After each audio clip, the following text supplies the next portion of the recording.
Le dialogue de sainte Catherine de Sienne, la réforme des pasteurs, chapitre 10, suite. Ta langue serait impuissante à raconter leurs vertus.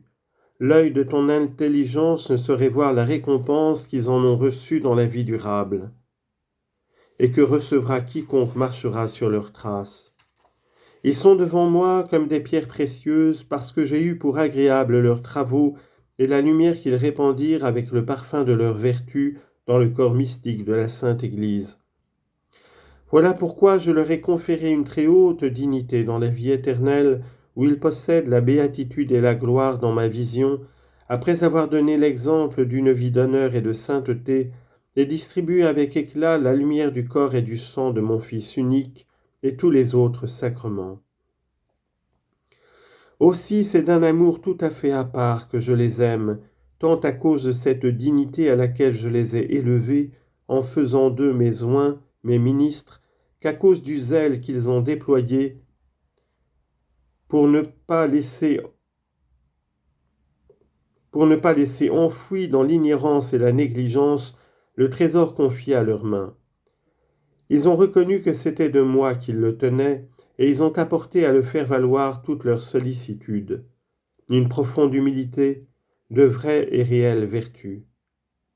Comme c'était pour le salut des âmes que je les avais mis en si grand honneur, ils ont travaillé sans relâche, ces bons pasteurs, à ramener les brebis dans le bercail de la Sainte Église. Par amour, affamés qu'ils étaient des âmes, ils affrontaient la mort pour les arracher aux mains du démon. Ils étaient faibles, je veux dire qu'ils se faisaient faibles avec ceux qui étaient faibles. Que de fois, pour ne pas accabler le désespoir du prochain et le mettre plus à l'aise pour découvrir son infirmité, il faisait semblant de la partager. « Je suis faible comme vous, disait-il, tout comme vous. » Pleurant avec ceux qui pleuraient, il se réjouissait avec ceux qui étaient dans la joie et savait ainsi distribuer à chacun la nourriture qui lui convenait. Il conservait les bons et leurs vertus les remplissaient d'allégresse, car ils n'étaient pas dévorés par l'envie, et leur cœur se dilatait dans la plénitude par la charité qu'ils avaient pour le prochain, et pour ceux surtout dont ils avaient la charge. Quant aux pécheurs, il les retirait de leur iniquité, en se faisant avec eux et pour eux, infirmes et pécheurs, par une véritable et sainte compassion, et il les corrigeait de leurs fautes par la pénitence que souvent par charité ils partageaient avec eux.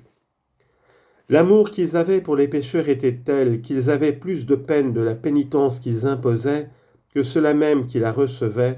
Parfois même, ils l'accomplissaient réellement, surtout s'ils s'apercevaient qu'elle répugnait trop aux pénitents. Par ce moyen, la rigueur était changée en douceur. Ô mes bien-aimés, de prélats qu'ils étaient, ils se faisaient sujets. Eux, les seigneurs, ils se faisaient serviteurs. Ils se faisaient infirmes, eux qui étaient saints, exempts d'infirmité, purs de la lèpre du péché mortel. Forts ils étaient et ils se faisaient débiles. Ils se faisaient simples avec les simples et les idiots, petits avec les petits, et ils savaient ainsi par humilité et charité se proportionner à tous et fournir à chacun la nourriture dont il avait besoin. Qui donc les faisait agir de la sorte ?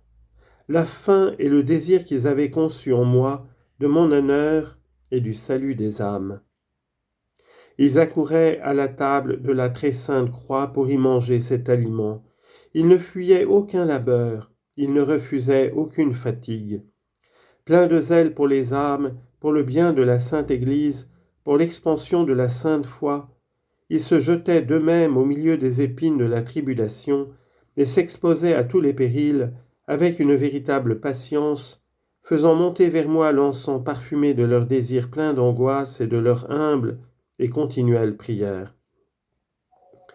Ils oignaient de leurs larmes et de leurs sueurs les plaies du prochain, ces plaies du péché mortel, et rendaient aux pécheurs la santé parfaite si ceux-ci recevaient humblement ce baume précieux.